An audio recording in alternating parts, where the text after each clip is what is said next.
La belle gang. Bienvenue dans un nouvel épisode de Francisation réussie avec Annie.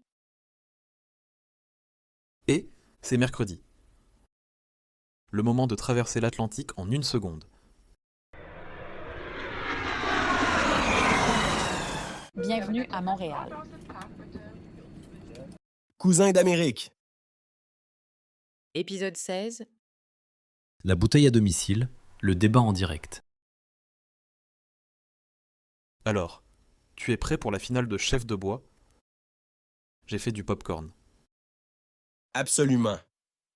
Mais attends, avant que ça commence, zappe sur la radio. Il y a un reportage au téléjournal qui va t'intéresser. Ça parle de la SAC. La SAQ? Ah oui, la Société des alcools du Québec. C'est votre magasin d'État pour le vin et les spiritueux, c'est ça? Le seul endroit où on peut acheter une bouteille de Bordeaux. Exactement. C'est notre monopole public. Et tu vas voir, ils ont décidé de se moderniser. Écoute ça.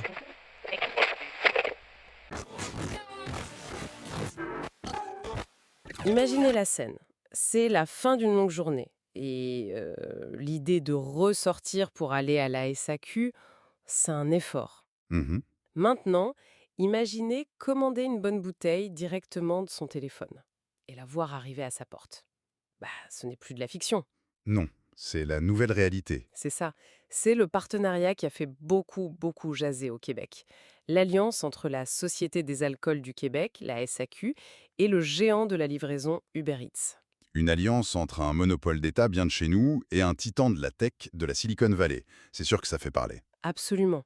Et au-delà de la nouvelle, cette décision nous force à nous poser des questions vraiment fondamentales. Oui. Alors, aujourd'hui, on va décortiquer cette entente. L'objectif, c'est pas juste de comprendre ce qui se passe, mais de creuser plus loin. Est-ce que c'est un simple geste de modernisation ou est-ce que c'est le début de quelque chose de beaucoup plus grand? Une nouvelle façon de voir nos services publics, peut-être. Exactement.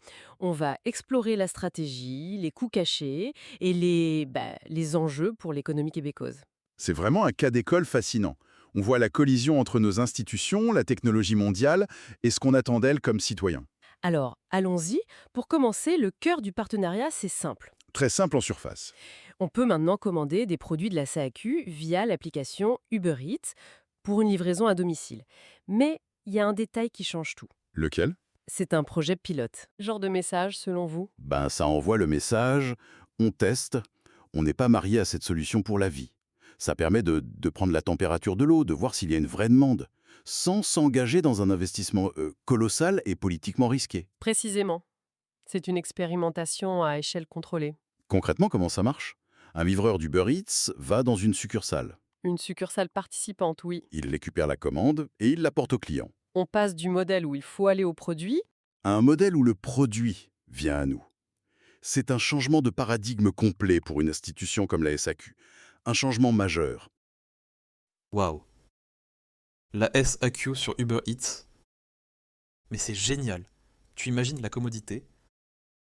Tu commandes une pizza et hop, tu ajoutes une bouteille de Chablis dans le même panier. La commodité, c'est le mot magique. Continue d'écouter. Et ça nous amène à la question centrale. Pourquoi? Pourquoi maintenant? Et surtout, pourquoi avec Uber Eats? La réponse officielle, c'est le mot magique, modernisation. La SAQ veut s'adapter aux nouvelles habitudes des consommateurs. Ce qui nous amène à un autre mot-clé. La commodité, Exactement. On veut que ce soit facile, rapide. Dans un monde où Amazon livre en quelques heures, l'idée de devoir prendre sa voiture pour acheter une bouteille peut sembler, disons, anachronique pour certains. absolument. En France, on a des milliers de cavistes indépendants, mais un service aussi intégré, c'est rare. C'est l'avantage d'un monopole, il peut innover à grande échelle. Innover ou céder à la facilité. Attends la suite. Mais la question qui a tout de suite surgi, c'est pourquoi ne pas avoir développé un service maison? C'est la question à 1 million de dollars. Une solution 100% québécoise opérée par la SAQ. Ça aurait semblé la voie logique, non? Surtout pour une société d'État. D'un point de vue de l'image, oui. Mais la logique d'affaires est souvent très différente. Qu'est-ce que vous voulez dire? Il faut comprendre ce que la logistique d'Uber signifie. C'est pas juste une application et des gens à vélo. C'est plus complexe que ça. Beaucoup plus. C'est un monstre technologique. On parle d'algorithmes d'optimisation en temps réel qui gèrent des milliers de variables à la seconde. Le trafic, la disponibilité des livreurs, le temps de préparation, la météo. Une technologie que la SAQ aurait mis des années et des dizaines de millions à développer. Probablement oui, et avec un risque d'échec très, très élevé. Donc, on est face au dilemme classique du construire ou acheter, le fameux build versus buy. C'est exactement ça. Et la SAQ a choisi d'acheter, ou plutôt de louer une solution clé en main. Rapide à déployer et qui minimise le risque financier. C'est un choix de vitesse et d'efficacité, au détriment peut-être de l'autonomie à long terme. Il se branche sur une infrastructure qui existe déjà, qui est éprouvée avec une base d'utilisateurs immense. D'un point de vue opérationnel, c'est pragmatique, je le vois bien. Très pragmatique. Mais est-ce qu'on ne crée pas une dépendance dangereuse? Je veux dire, si le projet pilote fonctionne et qu'on le généralise, la CAQ devient pieds et poings liés à Uber, non? C'est la grande crainte. Et voilà, c'est là que ça me chicote.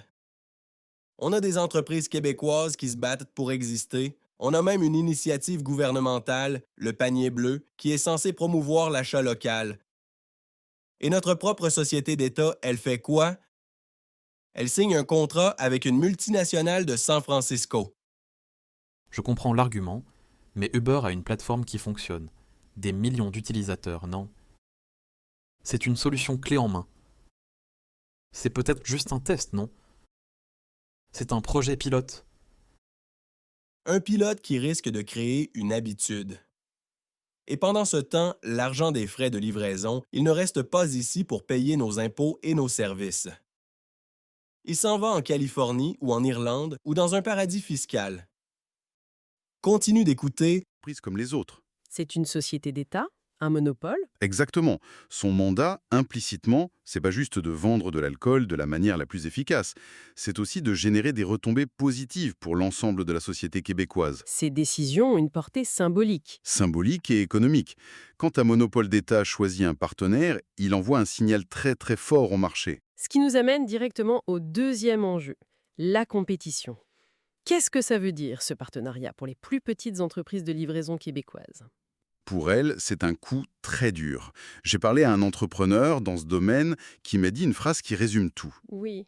Il m'a dit « La SAQ, c'est mon compétiteur, mais au moins c'est un compétiteur québécois. Maintenant, je compétitionne contre la SAQ et Uber. » Ouf, ça résume bien la frustration, en effet. Comment une PME locale peut-elle rivaliser avec un géant comme Uber Eats, qui est maintenant le partenaire quasi officiel d'un monopole d'État?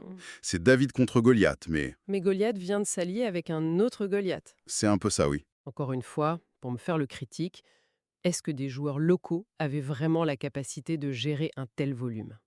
Cette complexité à l'échelle de la province. La SAQ n'a-t-elle pas simplement choisi le seul joueur qui avait les reins assez solides? C'est possible. Il est vrai que la couverture et la robustesse techno d'Uber sont difficiles à égaler. Mais la question, c'est pas tant est-ce qu'une PME aurait pu le faire demain matin?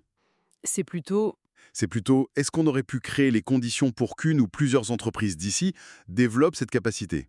Par exemple, un appel d'offres qui favoriserait un consortium d'entreprises québécoises, même si le déploiement aurait été plus lent. Et je ne te parle même pas des données. Mais il y a un troisième enjeu, plus subtil, mais peut-être le plus important à long terme, les données. Ah ça, c'est le nerf de la guerre aujourd'hui.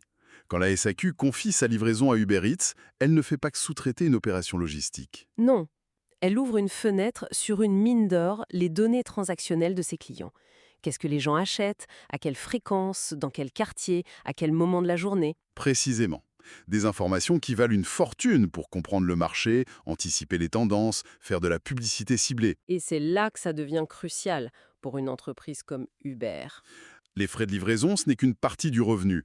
La vraie valeur à long terme, c'est la donnée. Savoir que les résidents du quartier X commandent surtout du vin italien les jeudis soirs, c'est une information en or. En or, pas juste pour la SAQ, mais pour tout l'écosystème publicitaire mondial d'Uber.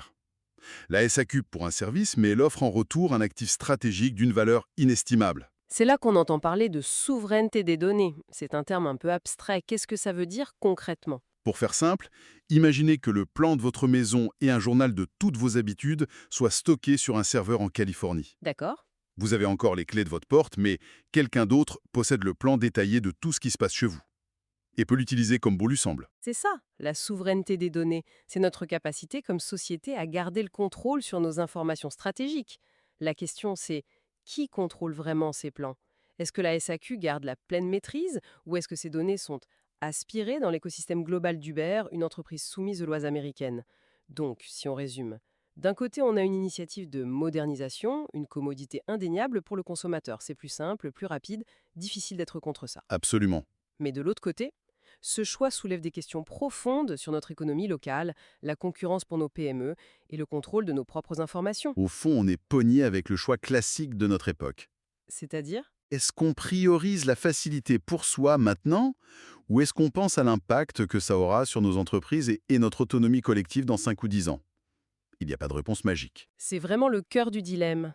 La promesse d'un service amélioré face aux préoccupations sur le modèle de société qu'on est en train de bâtir. Ce qui m'amène à une réflexion pour la suite. Il faut vraiment voir ce projet pilote comme un ballon d'essai, Une expérience qui va être scrutée de près. de très très près. Et ces leçons vont dépasser, et de loin, la simple vente d'alcool. En quoi est-ce que ce test pourrait dessiner l'avenir? Si ce modèle de partenariat, un service public qui s'allie à une grande plateforme techno internationale, si ça s'avère un succès commercial et populaire, Ça va créer un précédent extrêmement puissant. Ah, ça, par contre, ça me plaît moins. L'idée que mes préférences pour le vin de Loire soient analysées par des algorithmes pour me vendre autre chose, c'est un peu Big Brother. C'est le prix de la commodité, mon cher Pierre. On paye avec nos dollars et on paye avec nos données. C'est le grand dilemme du 21e siècle, le confort immédiat contre le contrôle de notre économie et de nos vies privées. C'est fascinant. En France, le débat serait différent. On parlerait de la protection des petits commerçants, des cavistes. Ici, vous protégez votre écosystème, vos entreprises locales, même contre votre propre gouvernement. C'est très québécois. On essaie de garder le contrôle de notre village gaulois, comme tu dis souvent, et voir notre druide en chef, la SAQ, faire affaire avec les Romains. Uber, ça fait grincer des dents. Eh bien, ça a refroidi mon enthousiasme. Je ne regarderai plus l'application Uber Eats de la même façon maintenant. Mission accomplie. Le but n'est pas de ne jamais l'utiliser. Le but, c'est de le faire en sachant ce qu'il y a derrière, de faire un choix éclairé. Un consommateur averti en vaut deux. Bon, allez, trêve de débat socio-économique. Que le meilleur chef de bois gagne. Avec plaisir. Et pour fêter ça, la prochaine bouteille, on ira la chercher nous-mêmes. À pied. Ça nous fera prendre l'air.